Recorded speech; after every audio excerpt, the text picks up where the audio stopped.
و قاعده 122 چی است که اسباب حسن خاتمه را بفهمیم. کدام وسایل است که خاتمه ما را خوب میسازه؟ اسباب حسن خاتمه را بفهمیم. وقتی که میخوانیم که خاتمه نیک داشته باشیم، به اساس هدایت قرآن که در امور ذیل مراعات کنیم. یعنی اگر کس میخواد که خاتمهش خوب شود، اول صحت عقیده است.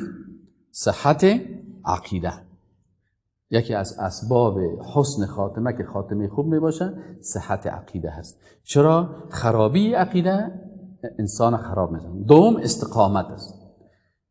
چرا بسیاری کسا تا یک چند سال خوب بر آدم می باشه، 10 سال اول عمرش 20 سال اول رو میشه سعی کنی بسیار آدم خوب است، یک دفعه داخل چی است؟ استقامت نداره. الله میگه فاستقم کما امرت. سوم از اسباب حسن خاتمه که هست چی است؟ تقوا هست. انسان باید تقوا را پیشه بکنه. چهارم سبب از اسباب حسن خاتمه چی است؟ توبه از گناه ها و خطاها هست. پنجم سببش چی است؟ راستی با خود دیگران. راست باشید، هم با خود هم با دیگران. هیچ وقت فریبکاری و غلطی نکنید. دیگه اسبابش چی است؟ ادای حقوق دیگران است. حق کس را پامال نکن.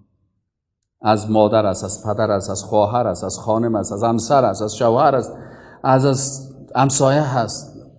حق الله، حق رسولش، حق قرآن باید این بفهمی و این پامال نکنی. دعا به بارگاه الهی بکنی که یا الله خاتمه مرا خوب بسازی. آرزوی کمی دنیا از اسباب حسن خاتمه هست. بعضی کسا بسیار دنیا پرست هستند.